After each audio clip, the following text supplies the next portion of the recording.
Vamos falar sobre saúde agora. A vacinação contra a hepatite B está caindo nos últimos anos. Em 2022, segundo dados preliminares divulgados pelo Observa a Infância da Fiocruz, nós atingimos aí pouco mais de 75% do público que precisa receber essa dose, né? Esse número é um dos menores da história. Eu estou recebendo aqui hoje a Eduarda Mendes, que é infectologista. Eduarda, muito obrigada por estar aqui comigo, falando de algo tão importante, um alerta para os pais, né? Esses números refletem também aqui no município ou não? Então, eu estou trabalhando, né, como infectologista da Missão Saúde da Terra, que é responsável pela atenção primária também, né, que são os postinhos aqui em Uberlândia. E até tentei levantar esse dado ontem. Aqui em Uberlândia, os nossos dados não são tão alarmantes, porque assim, os postos de saúde, eles funcionam durante o almoço para o pessoal conseguir vacinar. E às vezes também tem um horário estendido até depois das 17 horas da noite. Isso facilita, né? Isso facilita. E além disso tudo, a gente sempre tem, né, as campanhas de vacinação de acordo com a demanda. E assim, o pai pode levar a criança ou a mãe para vacinar a qualquer momento. No caso aqui, a gente tem essa realidade, né? Mas esses números mostram o que explica, né, a baixa dessa vacinação. É a questão, infelizmente, da campanha contra vacina, é a questão, por exemplo, dos pais trabalharem demais e às vezes se esquecem disso. Esses são dois fatores que pesam para esses números? Sim, esses são dois fatores que pesam, principalmente pelos pais, né, trabalharem, às vezes os postos de saúde funcionam no horário comercial, então isso acaba complicando um pouco. E também, além de tudo, teve a pandemia, né? Com a pandemia, a atenção primária, que são os postos, acabou tendo que cancelar algumas consultas. Então, com tudo isso, a gente teve um atraso, às vezes, tanto nas doenças crônicas, né, como diabetes, hipertensão, acompanhamento, assim também como a vacinação.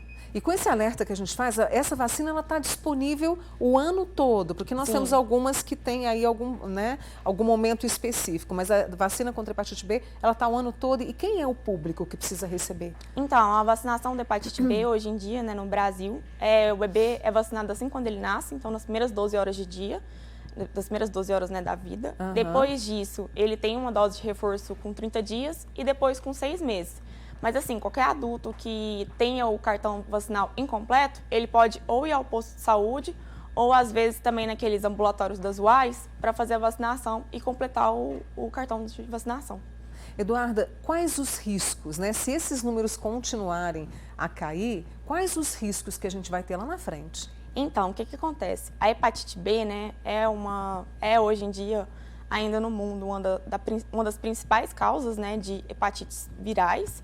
E ela é uma doença silenciosa. Isso também eu acho que é o que colabora um pouco para a baixa vacinação. Então, assim, normalmente, para a pessoa realmente desenvolver a doença quando não na fase aguda, que é aquela pessoa que apresenta mesmo sinais de hepatite, que é o amarelão, a dor abdominal, os vômitos, ele vai apresentar normalmente depois de 20, 30 anos. E, na maioria das vezes, apresenta com aquele quadro que a gente fala de cirrose, né, da cirrose hepática, que é o paciente que o fígado já não está funcionando tão bem quanto deveria funcionar. E além disso tudo também, um dos problemas que a gente tem na hepatite, que inclusive é uma indicação de transplante, dependendo do tamanho, é o câncer de fígado, né, que é o hepatocarcinoma. A gente sabe que o vírus da hepatite B ele é um vírus bastante oncogênico, então tem chance da pessoa acabar desenvolvendo futuramente o câncer de fígado, que é o hepatocarcinoma. Assim, analisando, a gente pode ter uma sobrecarga ainda maior no nosso sistema de saúde por causa dessa baixa vacinação e pessoas cada vez mais adoecidas. Sim, até porque a cirrose é uma doença que a gente precisa manter um acompanhamento de perto, né? Tipo assim, o paciente tem que ter uma dieta restrita, além disso tem que ter um acompanhamento, às vezes, semestralmente, e acaba que a gente tem hoje em dia muitos pacientes com descompensação desse quadro, procurando a UAI e acabando sendo internado por causa das complicações da hepatite B. Olha só, para vocês terem uma ideia, né, do quanto isso é sério. Tem uma pergunta para fazer para a doutora Eduarda? Fique à vontade. 99897.000. Nós temos aqui um tempo com a doutora Eduarda e você pode participar. A gente está falando da hepatite B. Somente essa doença precisa de vacinação? E os outros tipos de hepatite, Eduarda? Os outros tipos de hepatite, né? Hepatite A, a gente tem a vacinação, só que a hepatite A ainda não está disponível pelo SUS. Entendi. E assim, também porque a hepatite A já é um quadro mais autolimitado, não tem tanta repercussão assim. E a hepatite C, infelizmente a gente ainda não tem a vacina, né? Mas a gente tem um tratamento que é bastante eficaz e que tem uma cura considerável dos pacientes que faz tratamento. Muito bem. E aí, nesse caso, assim, você nunca tinha... Você é muito novinha, eu sei, mas assim, esses números assustam vocês também, Sim, né? também. Nós temos por parte... Você sabe se por parte do Ministério da Saúde a gente tem aí alguma campanha que pode ser feita nos próximos meses, Eduarda?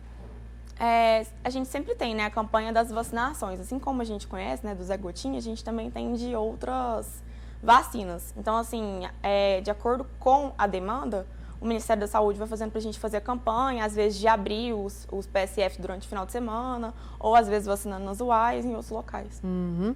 Eu tenho aqui, olha, algumas perguntas que estão chegando, principalmente em relação à causa. Tem muita gente perguntando aqui, Mônica, hepatite B tem alguma causa? É sempre uma das perguntas comuns que a gente tem aqui. Ela Eduardo. é causada por um vírus, né? Assim como o coronavírus é também causado por um vírus, que é o vírus da hepatite B. É uma causa viral, então. Por isso a importância da vacinação. Vamos reforçar? Quando, para os pais procurarem, vamos reforçar para a gente tentar aumentar esses números aí o quanto antes? Sim, então a gente tem que reforçar, né? Que nem eu falei, a vacinação é feita nas primeiras 12 horas de vida, a primeira dose, são 3 doses então. A segunda dose a gente faz com 30 dias e a terceira dose a gente faz com 6 meses, né? Muito bem. Tem uma pergunta aqui, a Rejane do Tibério. Mônica, quem tem cirrose alcoólica teve hepatite B? Tem hepatite B? Você falou de cirrose, isso, né? Não necessariamente, a gente tem várias causas de cirrose, né? Uma delas é a cirrose alcoólica, que é causada pelo álcool, e a outra é a cirrose causada pelo vírus B. Aí, no caso, o paciente tem que fazer, né, a investigação, quando ele tem a cirrose alcoólica, se ele também tem o vírus B, que pode somar, né, as duas causas. Mas normalmente não. Normalmente o paciente tem que fazer a sorologia, né, que é disponível pelo SUS, para ver se realmente tem o vírus B ou não. Muito bem. Essa é a doutora Eduarda Mendes, né, infectologista, conversando conosco e trazendo de uma forma clara e muito objetiva a importância. Você, né, que precisa ir vacinar o seu filho, procurar um posto de saúde para que ele tenha proteção e possa lá na frente estar muito bem de saúde na vida adulta, né, Eduarda? Sim. Olha, muito obrigada por ter vindo, viu? Uma boa semana para você, tá? Obrigada pelo convite. E até uma próxima, viu?